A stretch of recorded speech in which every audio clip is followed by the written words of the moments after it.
ng Diyos. And ituloy po natin yung ating exhortation po noong Wednesday. So from 2 Timothy chapter 3, verses 16 and 17. So this is the second part ng ating pong exhortation mula po sa ating topic about the Word of God. That is a conduit or a channel for our spiritual growth. 2 Timothy chapter 3, verses 16 and 17. Sige po, tingnan po natin sa ating po mga Biblia at pagkatapos tayo po ay mananalangin sa ating Panginoon. Sabi po dito ay verse 16, all scripture is breathed out by God and profitable for teaching, for reproof, for correction, and for training in righteousness, that the man of God may be complete, equipped for every good work. Purihin po ang Panginoon, tayo pong lahat ay manalangin. Muli po, Diyos, kami po ay lubos na nagpapasalamat sa oras na ito na inyo pong pinagkaloob sa aming lahat, upang minsan pa ay amin pong mapakinggan ang iyo pong salita, na tulad po ng sinasabi ng amin pong binasa, ito ho ay buhat sa iyo, kung kaya't ito ho ay amin pong mapagkakatiwalaan at mapaninindigan po namin, Panginoon, sapagkat ito ho ay katotohanan. Kaya sa oras na ito ay patuloy kaming lumalapit, Panginoon, since na ito po ay totoo at ang lahat ng salita na mula sa iyo ay katotohanan, ay patuloy po naming pakinggan ng buong atensyon ang inyo pong ihahayag sa amin ngayon.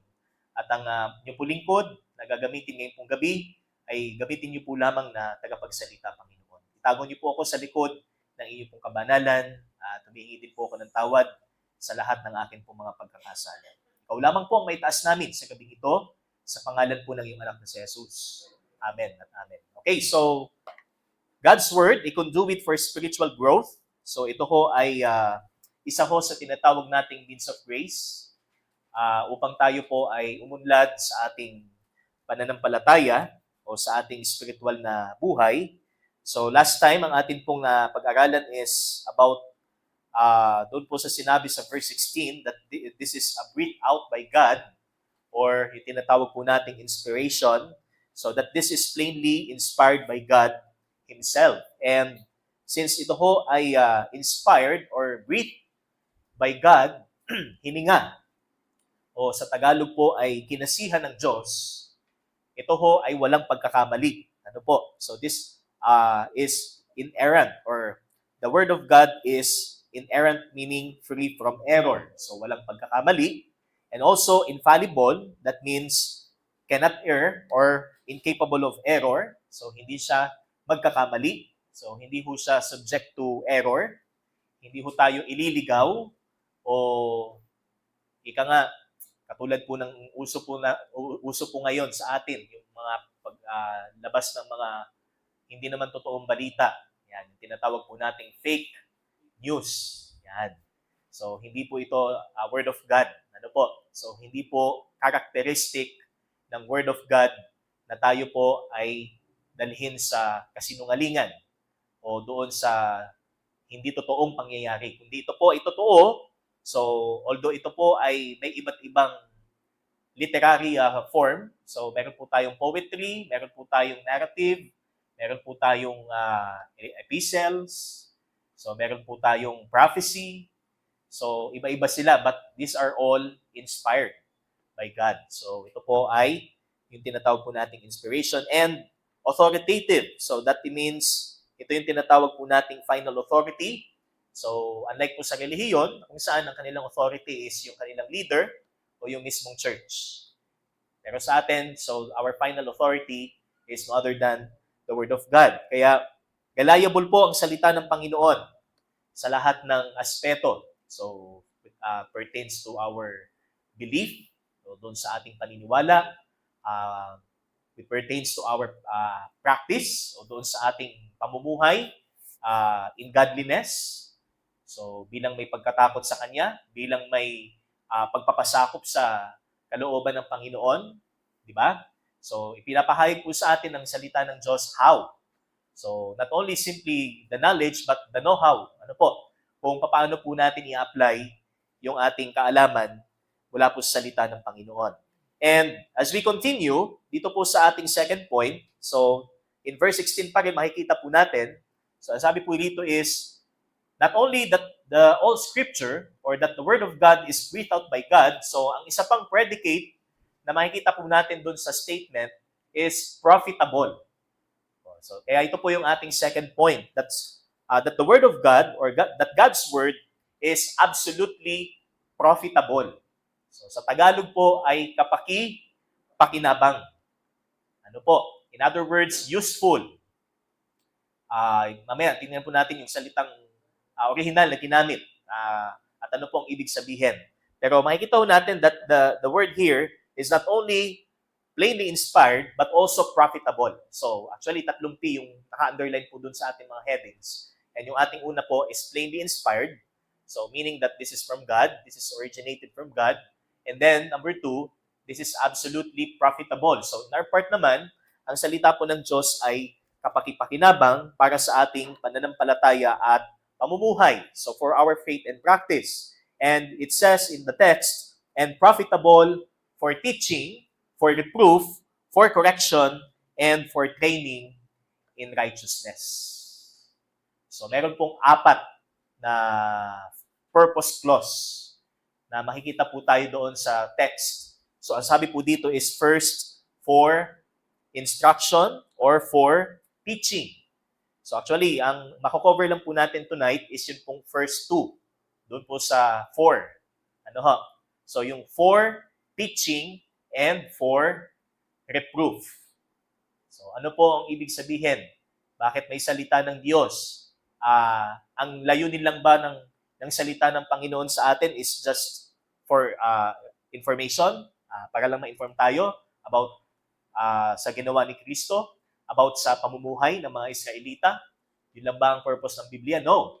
Kaya sabi po dito is, it is profitable for teaching. So, kaya meron tayong confidence na mag-explain, mag-share about the Word of God because it is the Word of God. Salita ho ito ng Diyos at hindi po ito galing sa kung sino-sino. Hindi ho ito sa kung saan mang nanggaling na lugar o isip ng kung sino mang taong matalino, kundi ito ho ay mula sa tinatawag po nating infinite mind of God. Ano po? Narinig ko sa isang theologian ay infinite genius of God. So, walang hanggang karunungan ng Diyos. So, doon nagmula ang kanyang kapahayagang ito. Tinatawag po nating Bible. And ang sabi ho diyan is profitable. Kaya ito ay pakinabang. So, maraming mga bagay sa mundo na kung saan ay nakikinabang po tayo, katulad ho ng mga inventions. Ano po, na nilikha po sa panahong natin para magamit po natin. Pero wala nang higit pang pakinabang po tayong makukuha mula po sa Biblia. Amen po ba? Amen. Yan. Kaya pag hindi ho tayo babad sa salita ng Diyos, so hindi ho tayo masaya. Hindi ho natin nafe-feel yung enjoyment and yung joy na sinasabi ng Biblia na kapag ikaw ay nasa Panginoon. Because hindi ganoon ka-filled yung ating puso o yung ating pagkatao ng kanyang salita. Kaya it's better to, sabi nga, to start the day. Ano po? Na kung saan ay filled po tayo ng salita ng Diyos before we fill our tummies with food. Ano po? Yan. Kasi ang ating kumbaga inclination lagi bilang tao, mas nararamdaman natin yung pagkagutom natin sa katawan.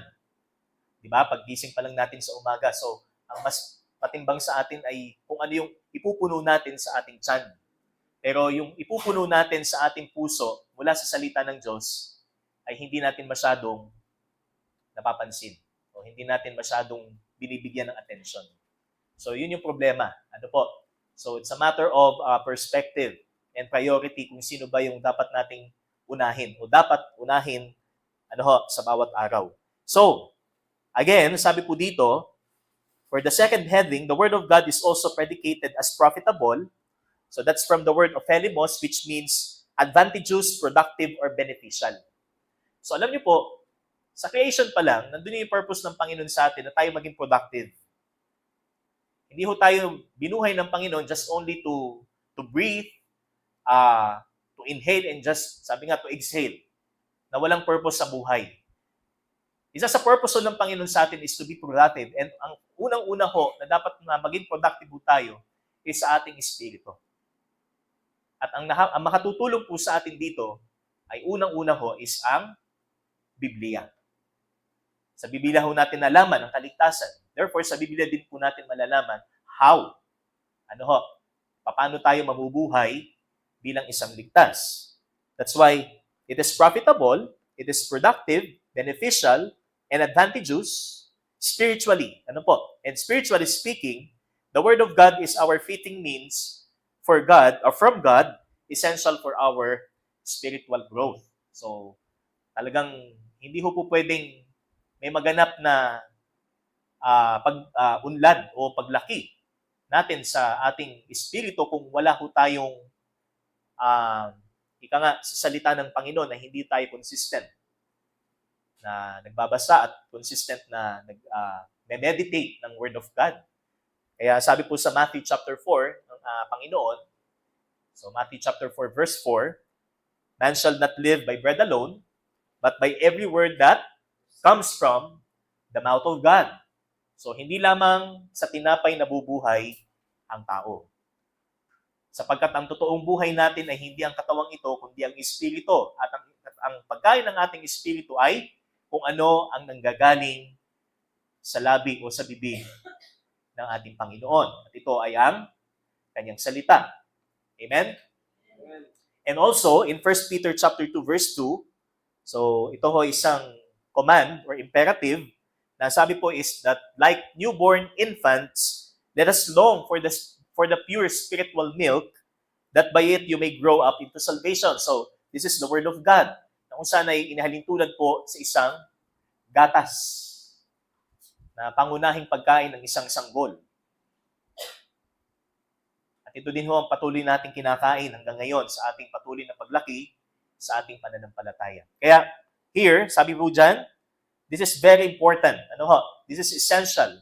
An essential for our spiritual growth, the Word of God. That's why it says, it is profitable. O pakinabang. At para po doon sa ating purpose clause na una, so sabi po dito, is profitable for teaching. So number 1, God's Word is profitable for teaching or for shaping belief. Ika nga, sa ating buhay, so nalaman po natin yung kaibahan ng paniniwala sa Bible at yung paniniwala natin outside the Bible, which is yung relihiyon. Diba? So meron pong, kumbaga transformation from that. So mula doon sa ating nakagisnang paniniwala, so meron na tayong binagong paniniwala. Kung sino ang Diyos, kung sino ang ating Panginoong Jesus, kung paano maliligtas, at kung ano ang walang hanggan. So makikita po natin yan sa salita ng Panginoon. That's why this is profitable for shaping belief. And the word teaching here refers specifically and exclusively to divine instruction or doctrine. So, isang aspeto ho ng pagiging kapaki-pakinabang ng Biblia sa atin is ito ho ay nagtuturo sa atin. So, it instructs us para po sa katotohanan. So, tinuturuan po tayo ng katotohanan. So, sa pagtuturo ng katotohanan, makikita natin ang kapakinabangan pong hatid nito sa atin. Sapagkat, ang sabi ho ng Diyos, so in John 17, ang salita mo ay katotohanan. Your word is truth. At ang salita din ho ito ay nagpapabanal. Okay? Kaya sabi niya, sanctify your people in truth. Your word is truth. Pakabanalin mo, Ama, ang mga tinawag mo sa katotohanan sapagkat ang iyong salita ay katotohanan. That's why, unang-una ho, so makikita natin yung purpose ng salita ng Panginoon sa atin. To teach us what is the truth. Ano ba ang katotohanan? At ipinapahayag po sa atin ang katotohanan. Di ba? Kung sino ang Panginoon, ang Panginoong Jesus, ang kamatayan, ang buhay na walang hanggan, ang kasalanan, at marami pang bagay. So makikita po natin ang kahalagahan ng salita ng Panginoon.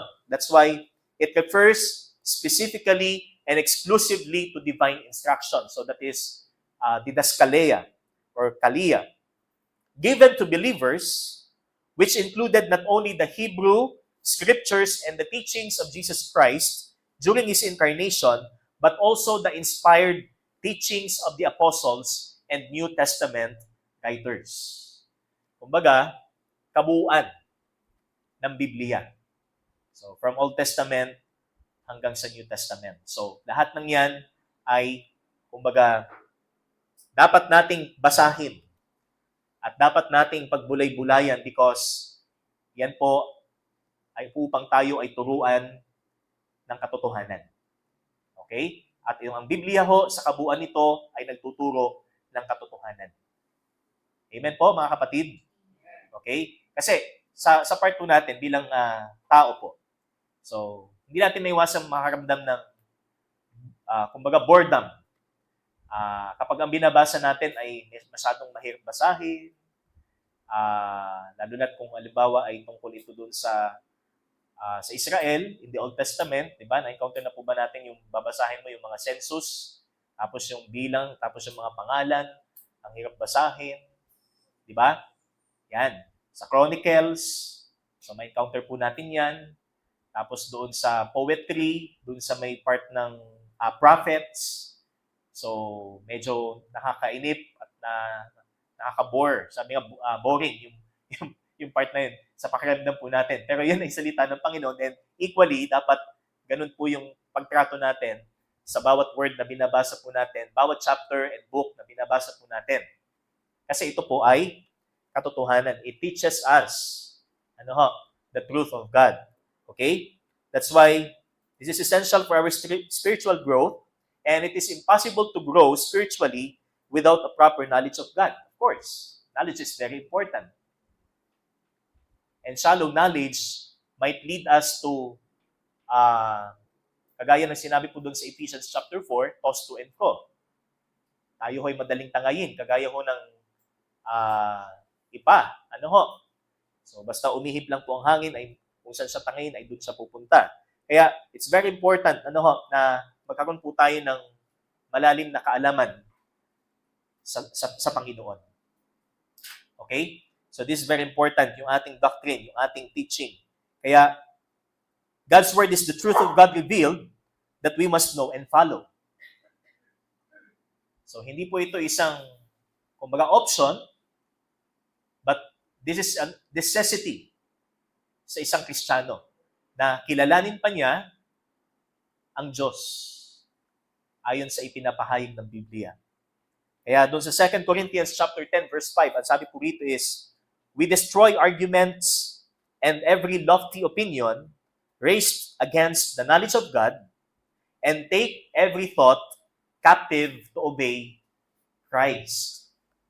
So, hindi ho ito basta lamang reading, and meditation, but ang salita ko ng Diyos ay ibinigay sa atin so for us to stand firm in our faith and able to defend against doon sa tinatawag po nating philosophies and speculations na kung saan ay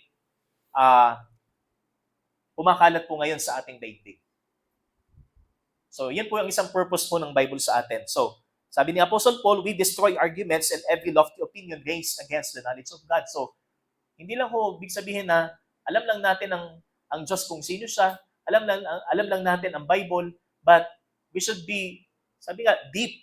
Kailangan medyo maging malalim din po tayo sa ating pagkakilala sa Panginoon. Kasi darating ang panahon, sabi nga, magkakaroon po ng tinatawag nating arguments. Yan, tagisan. Patungkol sa mga bagay na spiritual. And take every thought captive to obey Christ. Walang ibang pupuksa ho sa lahat ng yan, kundi ang katotohanan ng Biblia. At mas magandang ito ho ay alam po natin. Kaya, how can you save a person from the wisdom and folly of this world if we do not know God in a deep and thorough manner? Kung hindi ganun kalalim ang ating pagkakilala sa Diyos, sapagkat hindi ho tayo gaanong nagbabasa o nag-aaral ng salita ng Diyos, paano natin, sabi nga, how can you save a person from the wisdom and folly of this world? So, paano natin may snatch ang mga taong ito mula sa kamangmangan at kasinungalingan ng sanlibutan? Kaya, we must read. Application. We must read and study the Word of God to shape our beliefs, to sharpen our discernment against error and wrong behavior, and to obey it appropriately. So, upang tumalas ang ating discernment, mas ma-distinguish natin yung fake doon sa tunay. Yung totoo doon sa hindi. Yung tama doon sa mali. Let us study. Let us read the Word of God. Amen? Amen. So this is application. Alam niyo po, kahit pastor ho, hindi ho, sabi nga, nandun pa rin yung kanyang pagiging tao. So, may time pa rin ho na nawawagbit niya yung panahon niya na basahin at magbulay-bulay ng salita ng Diyos. So, sabi nga, it's para po sa ating lahat ito. Hindi ito para lang sa mga members. Hindi lang po ito para sa mga newbies. Kundi ito ho ay para sa ating lahat. Okay? No matter kung gaano na tayo katagal na Kristiyano o babagong Kristiyano pa lamang tayo, ito ho ay para sa ating lahat. Okay? So, this is very important, mga kapatid. The Word of God is profitable for shaping our belief. Okay? Hindi lamang yung ating theology, kundi yung ating obedience. Kung gaano tayo mas magiging masunurin sa Panginoon. At ang ikalawa po natin is that the Word of God is profitable for exposing sin. Not only to instruct us, not only na ibigay po sa atin or ipagbigay alam sa atin in detail kung ano ang katotohanan, kundi upang, sabi ito, to expose sin, which means reproof or conviction. So ano naman po ang ibig sabihin yan? So yung salitang reproof, mga kapatid, is from the word elegmos that carries the idea of rebuking in order to convict of misbehavior or false doctrine. So sa Tagalog po ay ang mababasa po natin is yung pagsansala. Yan, o yung pagsasansala. O pagsaway sa maling aral. Pagsawata. So yun po yung purpose din po ng Word of God. Kaya para sa iba, panghuhusga ang salita ng Panginoon. Yan. Ang salita ng Diyos ay humuhusga sa kanila. Walang ibang pwedeng humatol sa kanila, kundi ang Diyos lang daw. Bakit mo hinahatulan ng, sabi nga pag sinesaral mo sila tungkol sa kanilang kasalanan, so ang nagiging dating sa kanila ay hinuhusgahan sila. Sapagkat ang salitang ipinapangaral natin, ang siyang pumuhusga sa kanila. The Word of God itself, sabi nga, ito ang humuhusga din sa atin. At ang Diyos mismo na nag-akda nito, ang walang ibang huhusga sa atin. Kaya, again, it is profitable for exposing sin, rebuking in order to convict of misbehavior. So, kaya sa church po, mga kapatid, so, kailangan meron po talagang rebuking, pero hindi naman ho rebuking in a way na ipinapahiya po natin yung tao sa kanyang maling behavior o sa kanyang maling doctrine. So, nangyari na po yun sa atin before. Nakamulatan po natin, but alam po natin hindi po yun tama. Na harap-harapan po nating sasabihin na siya ay hindi sa Diyos. In a way na parang ipinapahiya natin siya. But there must be, sabi nga, a proper way kung paano po natin i-expose yan. Di ba? Hindi na natin kailangang i-publicize pa na sabihin natin, ano yan, alam na po natin yon. Pero alam niyo po mga kapatid, sabi po dyan, isa rin pong purpose ng Biblia sa atin is to be aware para po sa mga ganitong bagay na kapag may nakikita po tayong maling practice and maling kumbaga belief, so kailangan po nating i-address. Kailangan po nating sabihin sa kanya, first, private. Ano po? Privately. Sasabihin po natin. Reproving others from error must be grounded in the scripture as well. So, wala tayong ibang resource.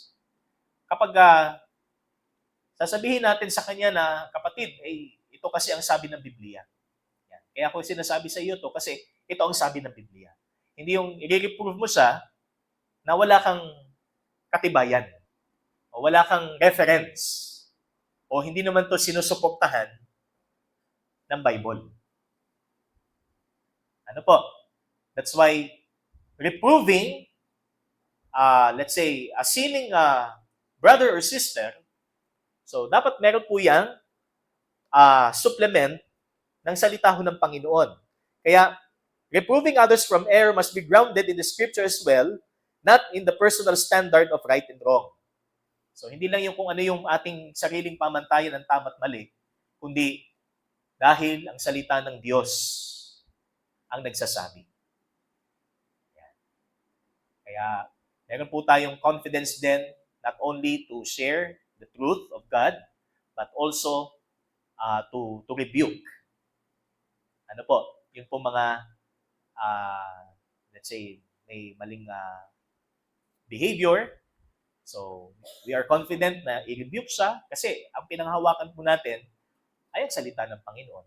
Hindi yung ating pananaw o yung ating sarili. Okay?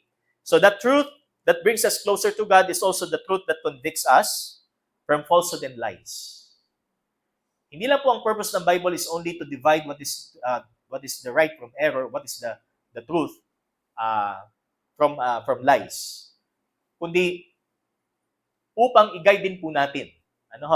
Upang ipabatid natin sa kanila kung ano ba talagang totoo.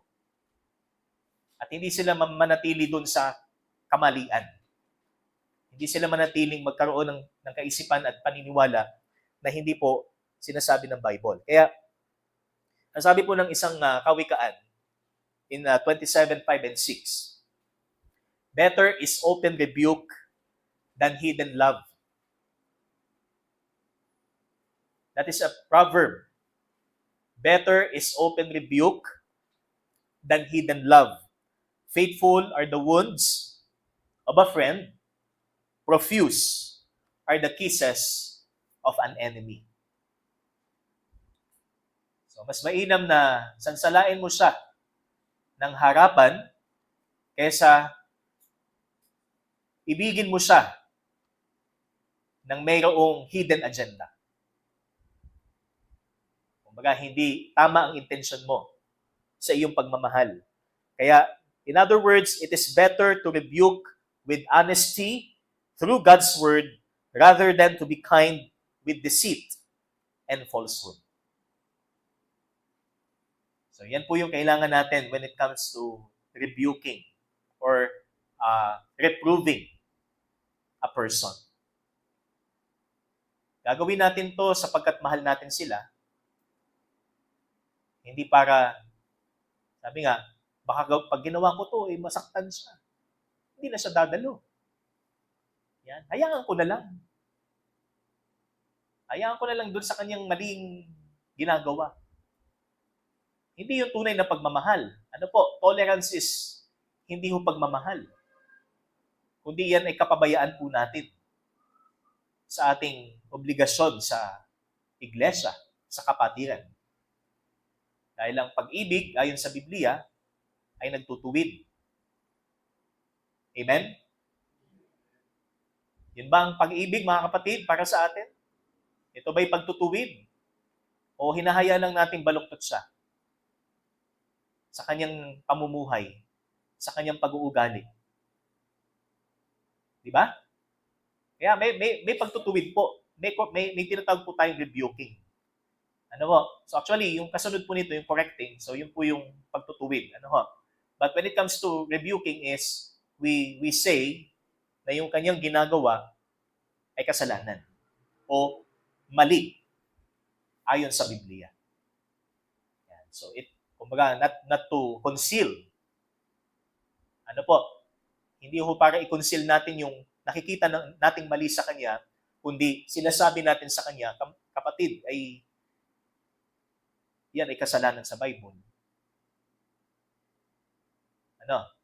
Hindi natin sinasabing, ay okay lang kapatid. Ano? Basta ikay tuloy lang sa pagdalo. Ang masaklap pa huwag mong ikalimutan ng iyong ikapuha. Ito, mas masama na yun. Huwag mo ipabayaan ang iyong obligasyon sa Diyos. So, hindi ganon. Kasi, ito po, it is profitable for reproof, to correct them, to convict them of their, sabi nga, of their sin, na kanilang kamalian, na sinasabi po ng salita ng Panginoon. Kaya, exposing sin must be done with honesty and right intention. So, kailangan with honesty yung ating pagsasabi sa kanya ng kanyang maling ginagawa. Ano po? Hindi ho para pagtakpan siya. At dapat tama rin ang ating intensyon. Bakit natin ito gagawin? We should not expose his or her sin publicly first. Okay? Because in Matthew chapter 18, so may mga certain steps ho how to deal with a sinning brother or sister. Di ba? So mababasa po natin in Matthew chapter 18, ano pong unang sinabi ng Panginoon? Sabi po dito, is if your brother sins against you, go and tell him his fault between you and him alone.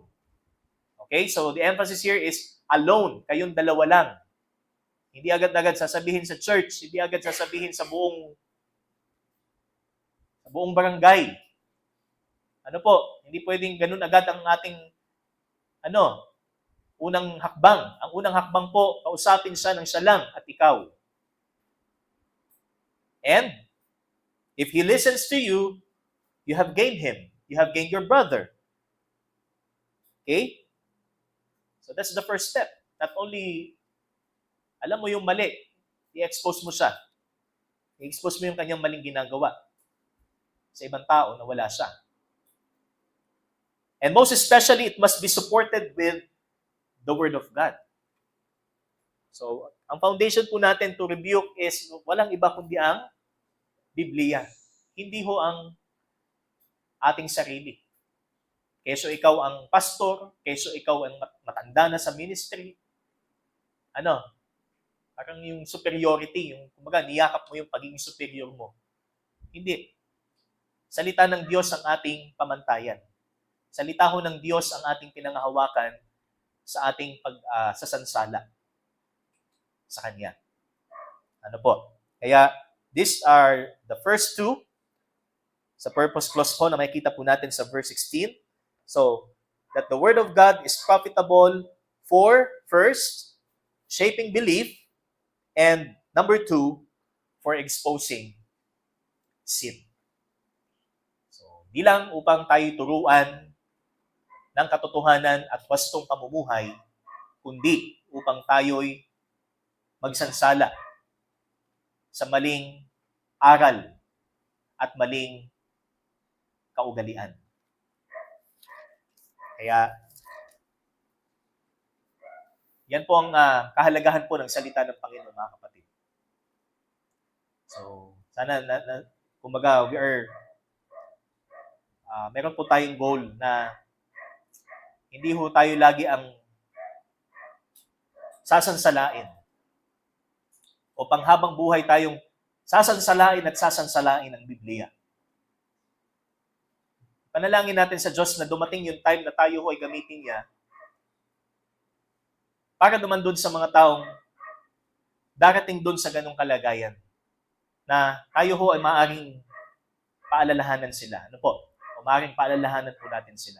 Sapagkat tayo ho ang mas matibay, kumbaga, or mas strong yung ating spirit. That's why this is profitable for exposing sin.